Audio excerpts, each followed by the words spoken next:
জেনে রেখো নিশ্চিত, যে পরমাত্মাকে ট্রুলি চেয়েছে সে নিশ্চিত পরমাত্মা, নিশ্চিত পরমাত্মা। হ্যাঁ, যেভাবে চাঁদ নিজ গুণেই পরিপূর্ণতা পায়, যে শুধু পরমাত্মাকে চেয়েছে, এই শুধু পরমাত্মাকে চাওয়ার হৃদয়, চোখ, যেই চোখে দেখার ইচ্ছা, যেই চোখে শোনার ইচ্ছা, সে নিজ গুণেই পূর্ণতা।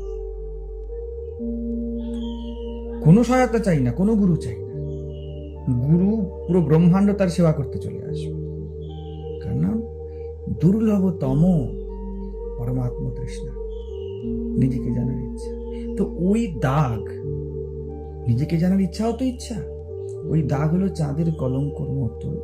পরমাত্মাকে চাওয়া, পরমাত্মা হলো চন্দ্র, আর পরমাত্মাকে চাওয়া ওই চাঁদের দাগের মতো। ওইটুকু দাগও আলোকিত হয়ে যায়। ওই জন্য ভগবান যত না সুন্দর, ভক্ত ততোধিক সুন্দর। চাঁদ যদি দাগ না থাকতো, কল্পনা করে একদম নিটোল চাঁদ, তার থেকে ওই দাগে যেন লিভিং হয়েছে না। গুরু হলো সেই দাগওয়ালা একটা চাঁদ, যার মধ্যে আলোকে তো দেখা যাচ্ছে, আরো লিভিং দেখা যাচ্ছে। যদি এটা প্লেন হতো, একদম সাদা একটা বল, নন লিভিং টাইপের হতো। অধ্যাত্ম তত্ত্ব নন লিভিং টাইপের, এই লিভিং পরমাত্মা।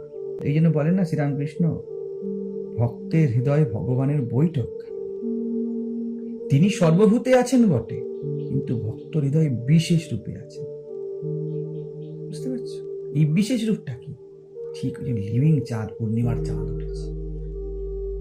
অনেক আলো জেলে দেওয়া যেতে পারে, কিন্তু ওর মধ্যে যেমন লিভিংনেস থাকবে না অনেক আলো জেলে দিলে। সেই রকম ভক্ত হৃদয়ে ওই চাহিদার মধ্যে লিভিংনেস থাকে। পরমাত্মা হয়েই পরমাত্মাকে পাওয়া যায় মাত্র, ট্রুথ হয়েই যেতে হবে। আর যে হৃদয় ট্রুথকে, শুধু ট্রুথকে চায়, এই শুধুর পাশে কিচ্ছু বাট ইফ লাগানো যাবে না। শুধুমাত্র ট্রুথকে যে চায়, ইকুইভ্যালেন্ট অফ ট্রুথ।